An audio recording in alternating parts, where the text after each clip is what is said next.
Hi there, good people, and welcome back to my channel.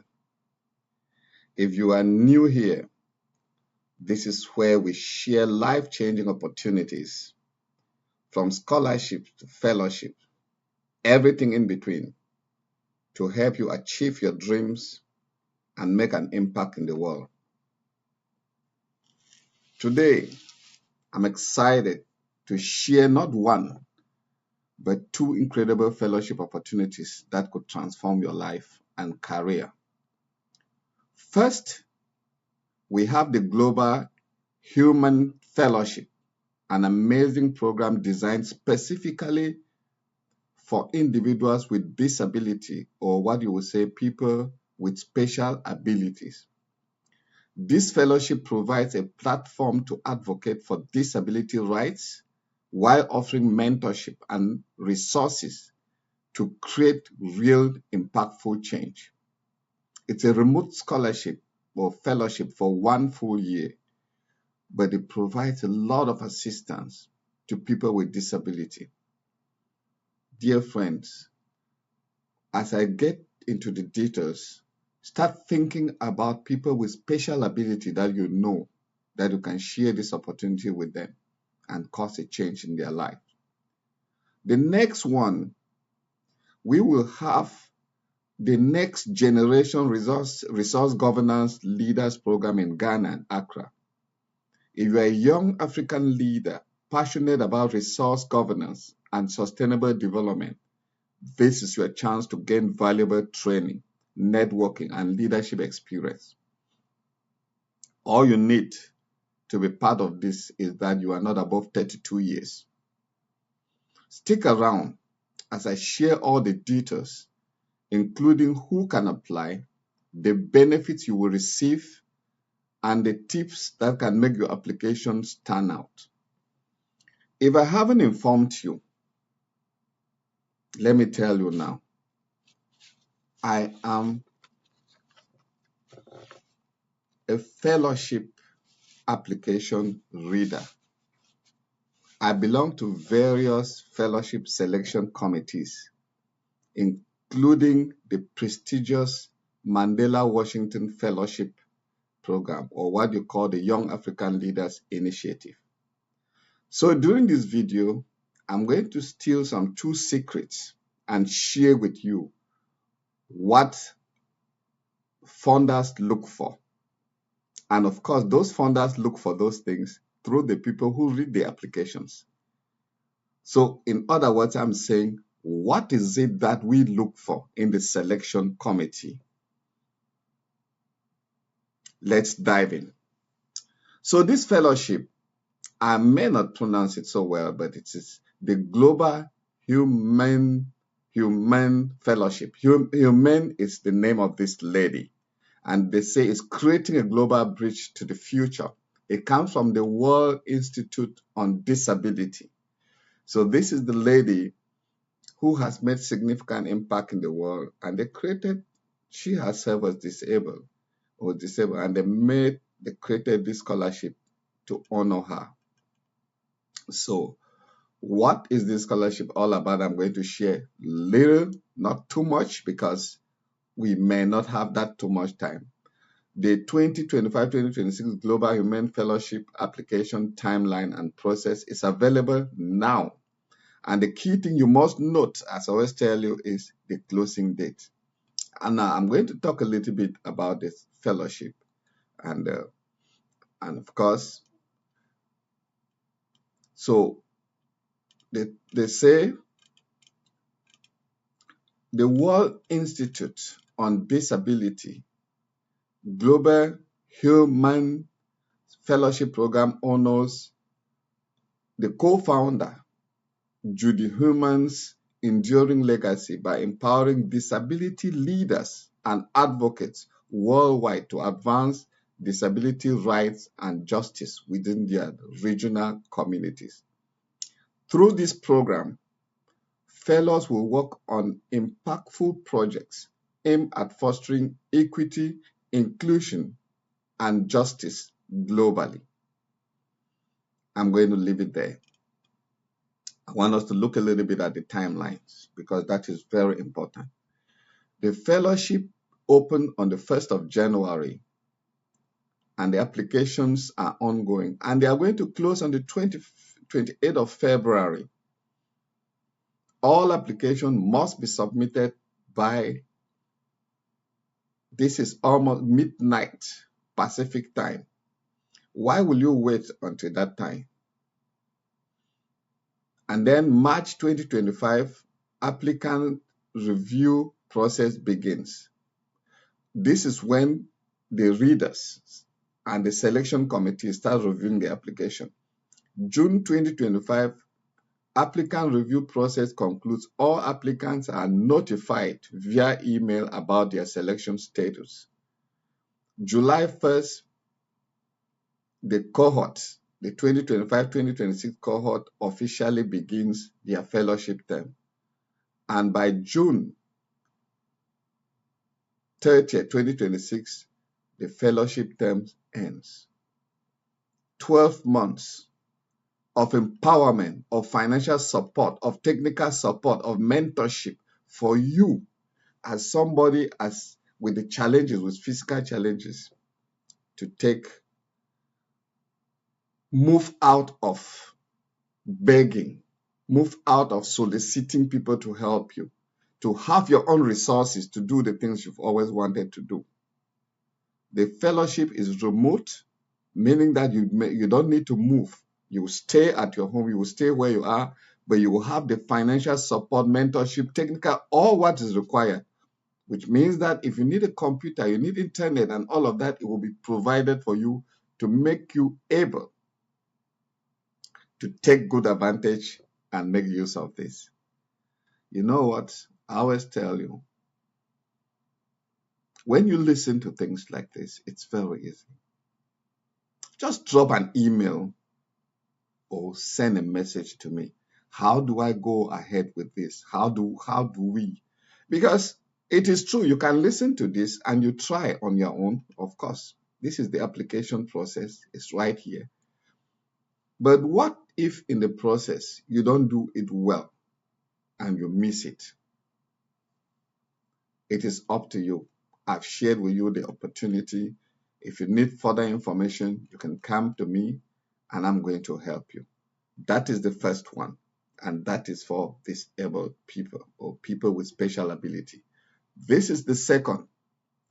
My second fellowship comes from the African Center for Energy Policy.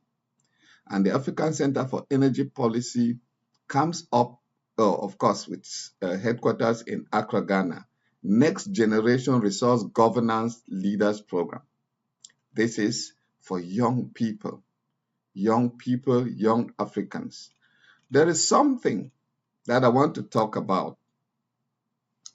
When you listen to this, one of the things that come to your mind is, I want to go to Europe. I want to go to North America.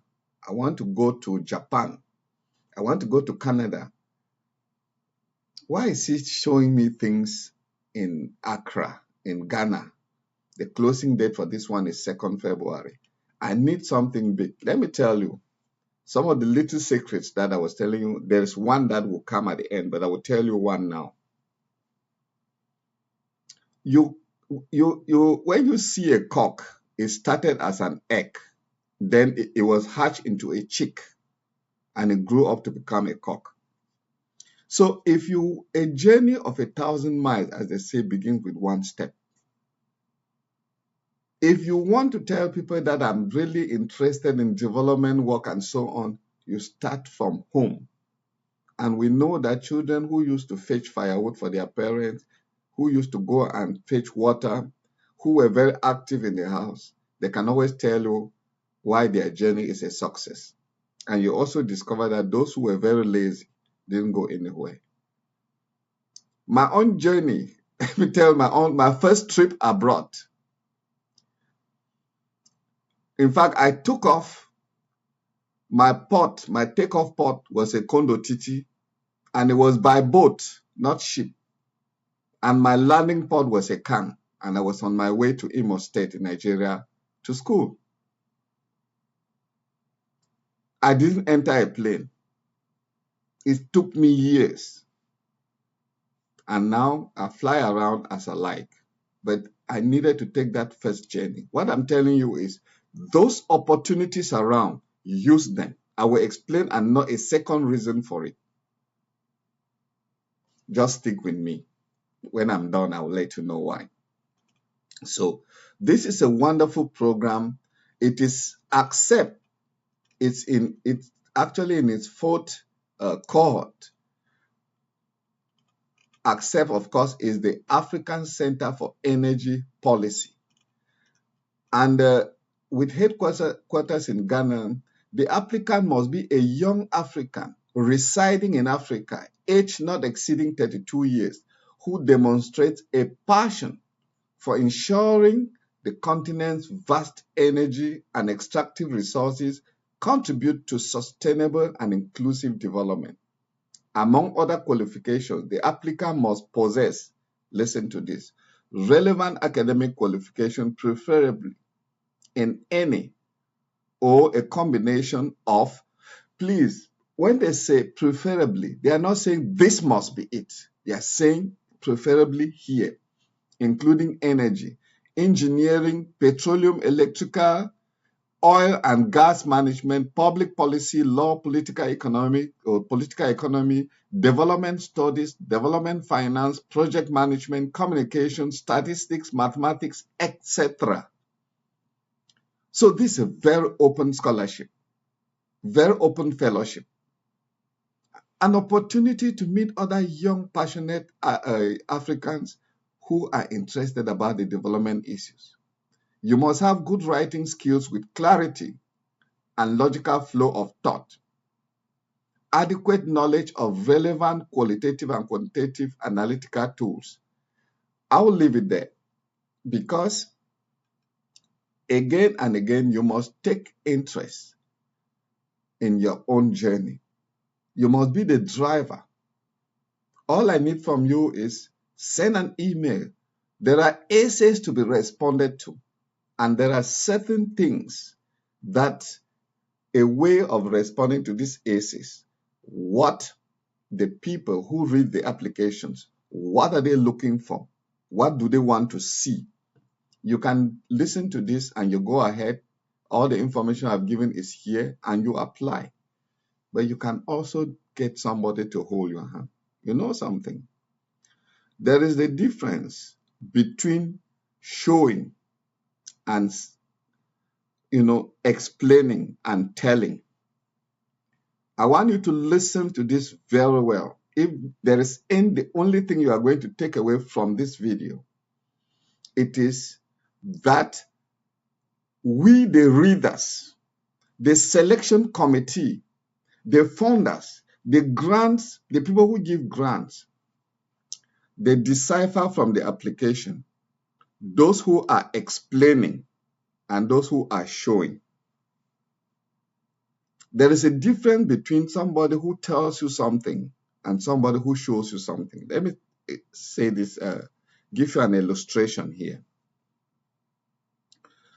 Somebody said, I am very passionate about development work. That is why in the university, I took a degree in development communication. That's a wonderful statement. And you think you've killed it. You've nailed it. So you should be given the opportunity.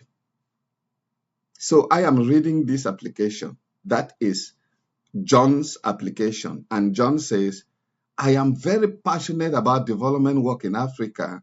That is why I took a degree in development communication to make sure that I have enough knowledge to be able to face the challenges of development in Africa.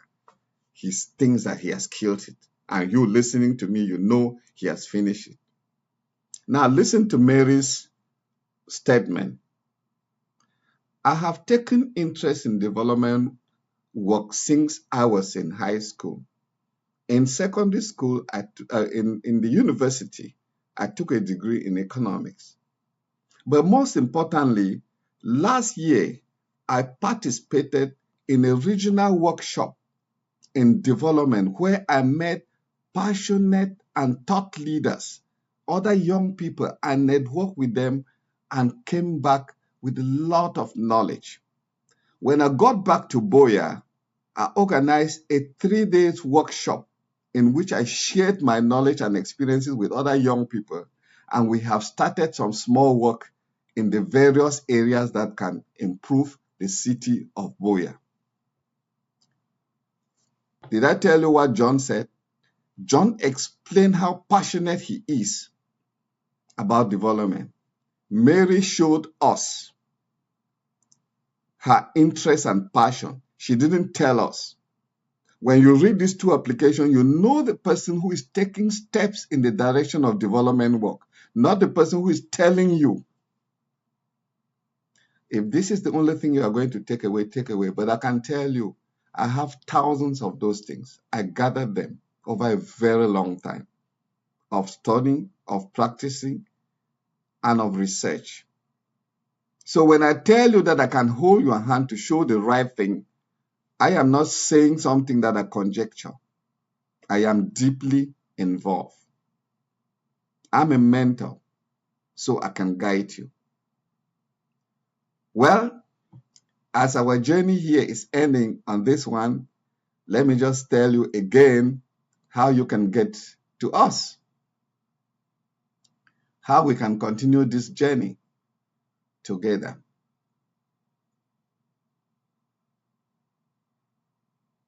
Did I miss out on something?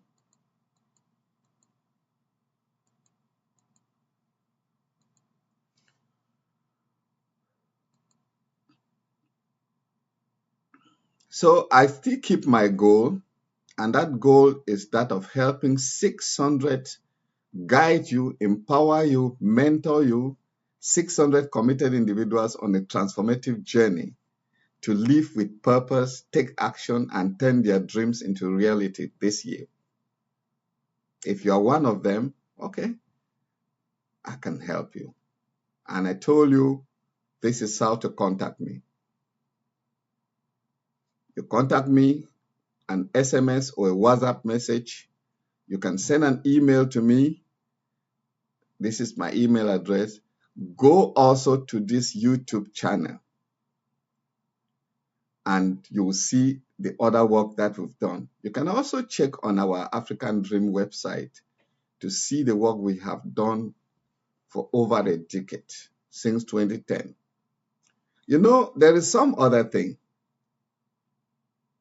When they say that you are selfish, it doesn't only mean that you don't give things to people. Imagine going through this video, 18 minutes, learning a lot of things, taking down notes, going to the website to go and get that this thing and apply. You don't even need to talk to me. But I just ask one little thing, just to say, I like what you've done. You find it difficult. That is part of selfishness. Just to like. Then I say subscribe so that when other opportunities come, I will share with you. You don't subscribe. Then I say share with other people so that they too can gain the opportunity. If you don't share, that is being selfish. So a selfless person shares opportunities. He shares knowledge. He also encourages others. And remember, when you clap for people for their success, you are preparing how one day they will clap for you. Have a wonderful day, and I wish to see you succeed.